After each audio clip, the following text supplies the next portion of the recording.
सभी सम्मानित साथियों को सादर जय भीम। मैं डॉक्टर डी.एन. बॉल सभी सम्मानित साथियों को यह बताना चाहता हूं कि हमारे जितने भी महापुरुष आए वह सभी कहीं न कहीं आपको सर्वोत्तम क्वालिटी का मार्गदर्शन किए, पर बहुत बड़ा दुर्भाग्य का विषय है कि बैकवर्ड के लोग अपने महापुरुषों के मार्गदर्शन पर चलते ही नहीं। कुछ लोग चलते हैं लेकिन अधिकांशतः लोग नहीं चलते। साथियों, एक शब्द आता है आत्मा और परमात्मा। साथियों, अक्सर आपने देखा होगा कि आत्मा का निवास कहां है, कहां रहती है आत्मा। साथियों, अगर आत्मा होती तो उसको कहीं न कहीं आपके शब्दों में, आपके शरीर की भाग में होता। यह शब्द जो है भ्रामक शब्द है। हर कोई यह लिखता है आत्मा नहीं होती है, आत्मज होता है। अपने पुत्र के नाम के आगे लिखता है हर कोई आत्मज फलाने। आत्मजा, बेटी के नाम के आगे लिखता आत्मजा। आत्म है, अक्सर लोग कहते हैं सेल्फ कॉन्फिडेंस, आत्मबल होता है। कभी आपने ये नहीं सुना होगा कि आत्मबल होता है। अगर आत्मा होती तो आत्मबल होता।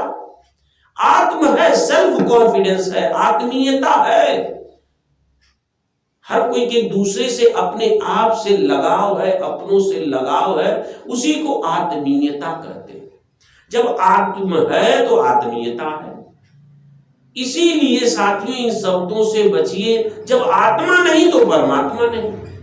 कुछ लोग ये कहते हैं कि आत्मा अजर और अमर है, वह कभी मरती ही नहीं, और यह भी कहते हैं दूसरी वाणी कि वह एक रूप से दूसरे रूप में परिवर्तित होती है। साथियों, अगर एक रूप से एक जीव से दूसरे जीव में परिवर्तित होती तो जब बाबा या बाप मरेगा तभी तो बेटा पैदा होगा, जबकि ऐसा नहीं है। साथियों, आइंस्टीन नामक, एल्बर्ट आइंस्टीन ने एक सिद्धांत दिया, एनर्जी, ऊर्जा का नियम। वही ऊर्जा का नियम को टोपी पहना दिया गया। उसी ऊर्जा के नियम को आत्मा और परमात्मा जोड़ दिया गया। आइंस्टीन ने कहा था कि energy can never be destroy, ऊर्जा कभी खत्म नहीं होती है। उसी को आत्मा कह दिए कि आत्मा कभी खत्म नहीं होती। दूसरा नियम है energy can change one form to another form, ऊर्जा एक रूप से दूसरे रूप में परिवर्तित होती है। उसी तरह इन्होंने कहा कि आत्मा एक रूप से दूसरे रूप में जाती है। साथियों, ये ऊर्जा का नियम है।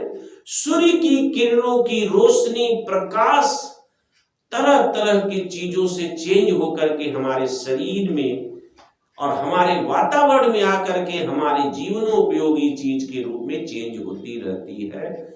इसलिए ऊर्जा कभी परिवर्तित होती है, खत्म नहीं होती है। यह ऊर्जा के नियम को लोगों ने आत्मा और परमात्मा कह दिया। इसलिए इस तरह के कंफ्यूजन, भ्रामक चीजों से बचिए और तर्क संगत वैज्ञानिक शोध पर कार्य करिए। यह हमारा परम दायित्व है। एक भारतीय नागरिक होने के नाते हर व्यक्ति को सही चीज को समझना और बोलना उसका अभिव्यक्ति है, सही कार्य करने की अभिव्यक्ति है। यह संविधान आपको कर्म देता है, इन्हीं कर्मों को समझना होगा। सभी को नमो बुद्धाय, जय भीम।